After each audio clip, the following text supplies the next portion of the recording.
Shalom, sahabat Skriptura.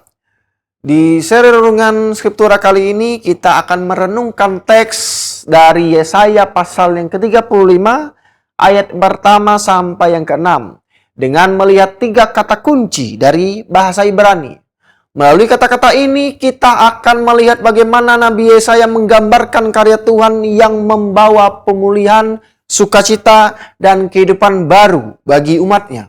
Kata kunci yang pertama ada sus, yang berarti bersukacita, bergembira, atau bersorak dengan sukacita. Di dalam Yesaya pasal yang ke-35 ayat yang pertama itu dikatakan bahwa padang gurun dan padang kering akan bersukacita. Gambaran ini menunjukkan perubahan yang besar. Tempat yang sebelumnya terlihat tandus dan tidak memiliki kehidupan, itu digambarkan mengalami sukacita karena karya Tuhan. Kata ini menunjukkan bahwa sukacita di dalam teks ini bukan berasal dari keadaan yang sudah baik, tetapi berasal dari tindakan Tuhan yang membawa pada perubahan. Kehadiran Tuhan membawa harapan di tengah keadaan yang terlihat tidak berpengharapan. Dan kata kunci yang kedua ada kabod, yang berarti kemuliaan, kehormatan, atau kehadiran yang menunjukkan kebesaran. Di dalam Yesaya pasal yang ke-35 ayat yang kedua ini dikatakan bahwa mereka akan melihat kemuliaan Tuhan dan semarak Tuhan.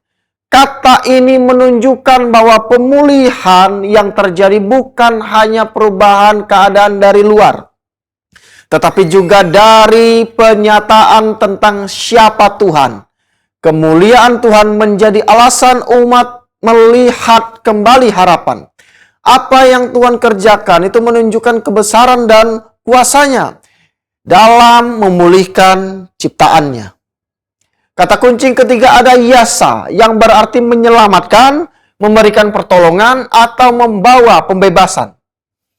Dalam Yesaya yang ke-35 ayat yang keempat ini dikatakan bahwa Tuhan sendiri yang akan datang dengan pembalasan dan dengan ganjaran. Ia akan datang menyelamatkan umatnya. Kata ini menunjukkan bahwa keselamatan berasal dari tindakan Tuhan. Keselamatan dalam teks ini terlihat melalui tindakan nyata. Mata orang buta dicelikan, telinga orang tuli dibukakan, dan orang yang lemah dikuatkan.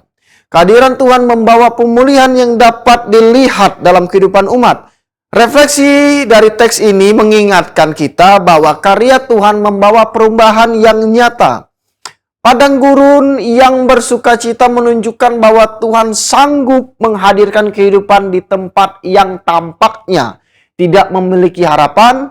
Kemuliaan Tuhan menunjukkan bahwa pemulihan tersebut berasal dari Dia. Dan keselamatan Tuhan menunjukkan bahwa Dia hadir untuk mendorong dan memulihkan umatnya.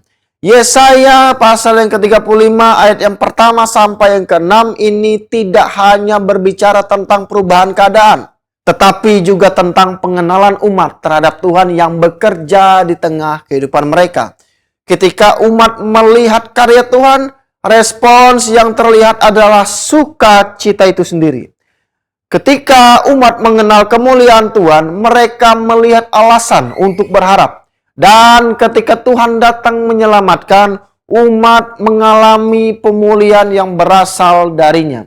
Kiranya melalui perenungan di dalam Yesaya pasal yang ke-35 ayat yang pertama sampai yang ke-6 ini, kita semakin memahami bahwa Tuhan adalah pribadi yang membawa kehidupan, memulihkan keadaan, dan memberikan harapan bagi umatnya.